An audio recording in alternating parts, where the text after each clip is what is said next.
Orang mahasiswa membayar ratusan juta untuk kuliah. Dosen itu takut bersuara, bisa dikenakan sanksi penjara 1 hingga 4 tahun. Percaya nggak? Ada orang yang lulus S2, bahkan S3, orang yang hidupnya dihabiskan untuk belajar, meneliti, dan mengajar di kampus, tapi ternyata digaji lebih rendah dari UMR. Ya, itu adalah kenyataan kehidupan dosen di Indonesia. Profesi dosen yang mentereng di zaman saya kuliah dulu, ternyata kenyataannya berbanding terbalik 180 derajat di zaman sekarang. Mungkin Anda pernah mendengar berita itu semua dari teman Anda yang bekerja sebagai dosen? Dari berbagai masalah yang ada di Indonesia, hak dan kesejahteraan pengajar di Indonesia, khususnya guru dan dosen, seperti nggak ada endingnya, baik dari Barat Indonesia hingga Timur Indonesia. Supaya berita ini tidak tenggelam dalam gegap gempita informasi tentang MBG, isu sampah, konflik Amerika versus Iran, dan lainnya, mari kita menuju ke tanggal 24 Desember 2025 di tengah riuhnya orang-orang mempersiapkan liburan akhir tahun. Ada sekelompok orang yang melangkah masuk ke gedung Mahkamah Konstitusi di Jakarta.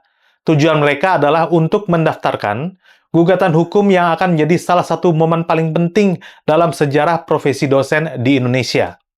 Mereka adalah anggota Serikat Pekerja Kampus, bersama dengan 3 dosen sebagai pemohon yang resmi mengajukan uji materi pasal 52 Undang-Undang Nomor 14 Tahun 2005 tentang guru dan dosen ke MK. Salah satu pemohon, seorang dosen dari Bandung, mengeluhkan terkait nilai pengupahan seorang dosen yang bahkan lebih rendah dari sewajarnya. Pernyataan itu memperlihatkan sebuah kegagalan sistem yang diampu oleh negara. Dalam dokumen gugatan yang didaftarkan ke MK, ada angka-angka yang membuat saya pribadi harus berhenti sejenak dan membaca ulang untuk memastikan saya tidak salah baca. Seorang dosen dengan jabatan lektor atau jabatan yang bukan pemula dan termasuk dalam jenjang menengah dalam karir akademik di sebuah kampus di Jakarta menerima gaji pokok Rp1.330.000 per bulan.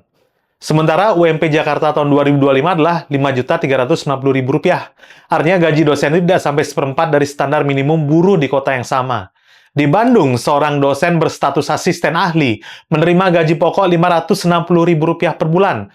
Sementara UMP Jawa Barat sudah 2 jutaan, dan UMK Kota Bandung bahkan lebih tinggi lagi, di angka itu 4.200.000 sekian. Gaji dosen itu bahkan tidak sampai 15% dari UMK Kota Bandung.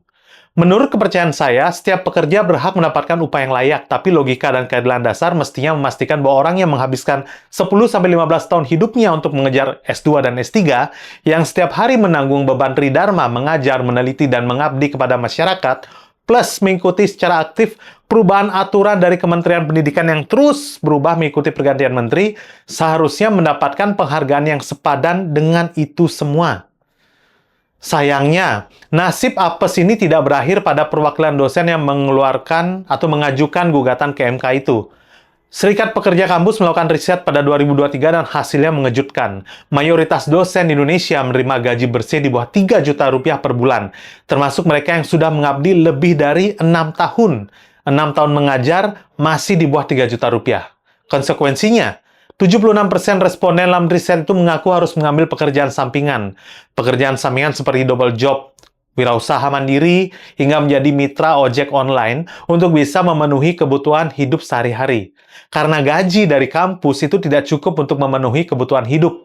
Dan pekerjaan sampingan itu tidak selalu bisa dipilih dengan nyaman. Banyak yang membebani lebih lanjut waktu dan energi yang seharusnya dicurahkan untuk mahasiswa di kampus tercinta. Dosen yang mengajar di universitas swasta itu 7 kali lebih berisiko menerima gaji di bawah 2 juta rupiah dibanding dosen di kampus negeri. 61% dosen merasa kompensasi yang mereka terima tidak sebanding dengan beban kerja dan kualifikasi yang mereka miliki. Berdasarkan data dan kenyataan itu, bisa nggak kita mulai mempertanyakan hal ini? Kalau dosen kita sedang dalam kondisi seperti itu, pikirannya terpecah antara kewajiban akademik dan kebutuhan bertahan hidup, kualitas pendidikan seperti apa yang akan kita terima? Saat sedang memikirkan itu, saya mau tanya bagi Anda yang kebetulan mahasiswa aktif. Berapa UKT yang Anda bayar ke kampus untuk saat ini? 5, 6, 7, 9 juta? Nah, ini ada sebuah kenyataan lain. Biaya kuliah di Indonesia itu terus naik. Pada tahun 2024, setidaknya 10 PTN ternama menaikkan UKT. Ada UI, UGM, dan ITB juga di dalamnya. Kenaikan ini memicu protes besar-besaran dari mahasiswa dan orang tua. Menteri Pendidikan saat itu, Nadiem Makarim, sampai dipanggil rapat oleh Komisi 10 DPR. Di kampus swasta, kondisinya bahkan lebih ekstrim. Dalam perbandingan biaya kuliah di 3 kampus swasta bergengsi, ada UPH, Bina Nusantara, dan Prasetya Mulia, total biaya dari masuk hingga lulus bisa mencapai antara 191 juta hingga hampir 900 juta per mahasiswa, tergantung jurusan. Bayangkan, seorang mahasiswa membayar ratusan juta untuk kuliah 4 tahun, sementara dosen yang mengajar menerima honor dengan nilai seperempat UMR per bulan. Kira-kira uang sebanyak itu perginya kemana ya? Apakah untuk gedung mewah, untuk promosi dan iklan kampus yang masif di media sosial misalkan, untuk gaji pimpinan yang jauh dari proporsional, untuk membeli armada kampus, untuk apa saja selain untuk mensejahterakan orang yang paling penting dalam proses pendidikan itu sendiri, yaitu si pengajar. Kita tidak punya jawaban pasti, karena transparansi anggaran kampus swasta di Indonesia itu sangat minim. Dan justru itulah salah satu tuntutan yang perlu kita desak bersama. Pernyataan dari Wakil Menteri Pendidikan Tinggi dalam sebuah wawancaranya juga mengakui bahwa proses penggajian dosen dengan layak saat ini masih mengandalkan pembayaran UKT dari mahasiswa. Karena itu katanya pemerintah tidak bisa serta-merta menurunkan UKT karena kesejahteraan dosen bergantung padanya. Tapi rasanya pernyataan ini seperti anomali ya. Kenapa? Sistem kita saat ini dirancang sedemikian rupa sehingga mahasiswa membayar mahal supaya dosen bisa hidup layak. Tapi kenyataannya, dosen tetap tidak hidup layak meskipun mahasiswa sudah bayar mahal. Ada yang hilang di antara dua fakta itu, dan kita berhak tahu di mana yang hilang itu. Selanjutnya, dosen ASN di bawah Kementerian Pendidikan Tinggi dan Sains dan Teknologi itu berhak atas tunjangan kinerja atau TUKIN. Regulasinya ada dari tahun 2020. Artinya dari tahun itu ada aturan hukum yang menyatakan dosen ASN itu berhak mendapatkan tunjangan kinerja. Tapi dari 2020 sampai 2024, 5 tahun penuh tunjangan itu tidak pernah dibayarkan. 5 tahun regulasi ditulis di atas kertas tapi uangnya nggak pernah masuk ke rekening. Para dosen itu sudah mencoba berbagai jalur lewat petisi online, tanda tangani ribuan orang, audiensi berulang kali dengan DPR termasuk dengan Komisi 10 pada November 2024, surat menyurat resmi, negosiasi melalui kanal birokrasi dan lainnya. Semua ditempuh dengan tertib dan sabar. Hasilnya gimana? Nggak ada. Puncaknya datang pada 3 Januari 2025 ketika Kemendikti-Saintek mengeluarkan pernyataan yang membuat para dosen tuh bingung. Tidak ada anggaran TUKIN untuk tahun 2025. Wih. Dan reaksi para dosen, mereka nggak langsung marah-marah. Mereka melakukan sesuatu yang saya rasa cukup puitis. 6 Januari 2025, Aliansi Dosen ASN Kemendikti-Saintek itu di seluruh Indonesia mengirimkan 50 hingga 60 karangan bunga ke kantor Kemendikti-Saintek.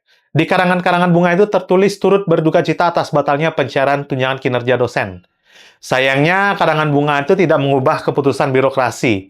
Sebulan kemudian, sekitar 300 dosen dari seluruh Indonesia, dari Aceh sampai Papua, itu turun ke jalan. Mereka berbaris di depan Monumen Nasional, lalu bergerak menuju Istana Merdeka. Ada dosen yang naik kapal laut dari Sulawesi demi bisa hadir. Ada yang datang dengan patungan biaya perjalanan dari rekan-rekan yang tidak bisa hadir. Lalu apa alasan pemerintah kenapa TUKIN tidak bisa cair? PLT Sekretaris Jenderal Kemendikti-Saintek itu menjelaskan bahwa seiringnya perubahan nomenklatur kementerian dari Distekdikti menjadi Dikbud, menjadi Dikbud-Ristek, lalu sekarang Kemendikti-Saintek, menyebabkan kejelasan kebijakan nggak ada sehingga anggaran itu tidak bisa diajukan. Menarik sekali ya. Jadi ketika pemerintah sendiri yang gonta-ganti nomenklatur kementerian, yang menanggung konsekuensinya adalah para dosen yang sudah 5 tahun tidak menerima hak mereka. Logika ini sulit untuk tidak kita kritisi. Kabar baiknya ada Perpres nomor 19 tahun 2025 akhirnya ditandatangani pada Maret 2025. Menetapkan tunjangan kinerja untuk dosen ASN dan dijadwalkan cair mulai dari Juli 2025.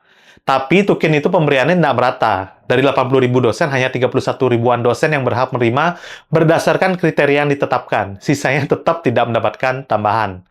Belum selesai hak dosen dipenuhi, ada satu narasi dari pihak pemerintah yang perlu kita telah, yaitu remunerasi antar kampus tidak bisa disamaratakan karena dunia kampus perlu bersaing. Kampus yang lebih baik kinerjanya, lebih besar penghasilannya, ini katanya mendorong kompetisi yang lebih sehat. Tapi ada cacat mendasar dalam narasi persaingan ini. Kompetisi yang adil dan sehat hanya bisa terjadi kalau semua peserta mulai dari baseline yang manusiawi. Tidak ada atlet yang bisa lari dengan sepatu yang sobek. Nggak ada musisi yang bisa tampil kalau dia lapar kan sebelum naik panggung. Lebih dari 7 dekade lalu, psikolog Abraham Maslow menerbitkan teori hierarki kebutuhan manusia. Premisnya sederhana. Manusia itu tidak bisa berfungsi pada level tertinggi seperti kreativitas, inovasi, aktualisasi diri, dan kontribusi bermakna pada masyarakat kalau kebutuhan dasarnya itu belum terpenuhi. Kebutuhan fisiologis dan keamanan itu harus ada dulu sebelum seseorang bisa naik ke level-level berikutnya. Penelitian-penelitian terbaru di bidang neuroscience dan psikologi ekonomi juga semakin mengonfirmasi ini. Kondisi finansial yang tidak aman secara kronis yang bisa disebut sebagai peneliti itu sebagai financial scarcity, secara harfiah mengurangi kapasitas kognitif seseorang. Pikiran yang terus-menerus sibuk memikirkan cara bertahan hidup tidak punya ruang kosong untuk berpikir kreatif, mendalam, dan inovatif hanya untuk memenuhi kebutuhan dasarnya. Jadi kalau kita mau kampus Indonesia bersaing secara global, kalau kita mau riset Indonesia berkualitas, kalau kita mau dosen Indonesia menghasilkan publikasi-publikasi ilmiah yang berdampak, kalau kita mau generasi muda kita dididik oleh orang-orang yang hadir sepenuhnya di kelas, bukan yang setengah pikirannya sedang ada di aplikasi Gojek online ataupun kerjaan yang lain, maka gaji yang layak itu bukan hak aja, tapi prasyarat produktivitas. Kompetisi boleh, diferensiasi boleh, tapi tentukan dulu batas bawah yang tidak boleh dilampaui terlalu bawah. Bahwa tidak ada seorang dosen pun yang boleh digaji di bawah standar minimum pekerja di daerahnya. Dan dari titik ini, baru kompetisi itu menjadi ada. Karena berdasarkan Undang-Undang Nomor 13 Tahun 2003 tentang Ketenagakerjaan, setiap pemberi kerja di Indonesia, termasuk yayasan dan perguruan tinggi swasta, itu wajib juga memberi upah minimal sebesar UMP atau UMK di wilayah kerja masing-masing. Pelanggaran terhadap ketentuan ini bisa dikenakan sanksi penjara 1 hingga 4 tahun dan atau denda sampai 400 juta rupiah. Artinya, kampus swasta yang membayar dosen mereka 560.000 atau 1,33 juta per bulan di kota dengan di bawah UMK, itu secara hukum sudah melanggar Undang-Undang Ketenagakerjaan loh. Tapi pertanyaannya, sudah berapa banyak kampus yang dituntut? Sudah berapa banyak yang dikenai sanksi? Jawabannya, berdasarkan yang bisa kita lacak di pemberitaan publik, nyaris nggak ada. Banyak orang tidak tahu bahwa sebenarnya ada cukup banyak regulasi yang secara tertulis melindungi dan menjamin hak-hak dosen. Masalahnya, antara yang tertulis di atas kertas dengan yang terjadi di lapangan, jarak itu sangat lebar. Dan apa hak-hak itu? Mari kita bedah sekarang. Yang pertama, hak penghasilan layak. Regulasi terbaru yang mengatur ini adalah Permendikti-Saintek Nomor 52 Tahun 2025 yang ditandatangani Menteri Brian Yuliarto pada 24 Desember 2025 dan resmi menggantikan aturan sebelumnya. Peraturan ini secara eksplisit menyatakan dosen itu berhak atas gaji pokok, tunjangan melekat, tunjangan profesi, tunjangan fungsional, tunjangan khusus, tunjangan kehormatan, serta maslahat tambahan lainnya. Ini regulasi yang menurut pemerintah menjadi kado akhir tahun untuk para dosen. Tapi seperti yang kita lihat dari pola selama ini, regulasi saja belum tentu cukup untuk menjalankan mekanisme penegakan yang jelas. Yang kedua, hak tunjangan profesi berdasarkan PP nomor 41 tahun 2009. Dosen yang sudah memegang sertifikat pendidik berhak atas tunjangan profesi sebesar 1 kali gaji pokok setiap bulan. Kedengarannya bagus. Masalahnya proses mendapatkan sertifikasi ini sangat panjang, berlapis, dan birokratis. Syarat sertifikasi bahasa Inggris, portofolio ngajar, video rekaman ngajar, penilaian asesor. Dosen yang sudah senior pun harus mengulang proses-proses yang berat itu. Dan selama proses itu belum selesai, tunjangan tidak akan bisa cair. Banyak dosen muda yang kira terjebak dalam limbo bertahun-tahun tanpa tunjangan profesi ini. Yang ketiga, hak tunjangan kinerja atau TUKIN. Seperti yang sudah kita bahas, Perpres nomor 19 tahun 2025 akhirnya menetapkan TUKIN untuk sebagian dosen ASN berlaku efektif mulai Januari 2025 dan dijadwalkan cair Juli 2025. Cakupannya tidak menyeluruh, hanya untuk dosen di PTN Satker, PTN BLU yang belum remunerasi dan LLDT. Dosen di tempat lainnya yang sudah memenuhi remunerasi tidak mendapatkan tukin tambahan, dan seperti yang kita soroti tadi, ini menciptakan ketimpangan baru antara dosen di pusat dan dosen-dosen di daerah-daerah lain. Keempat, hak mengajar di lebih dari satu perguruan tinggi. Ini salah satu hak yang secara tidak langsung mengakui bahwa satu gaji tidak cukup. Dosen diizinkan untuk mengajar di lebih dari satu kampus untuk menambah penghasilan.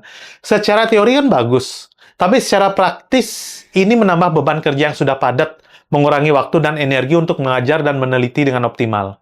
Solusi yang mengakui masalah tapi tidak menyelesaikannya secara tuntas.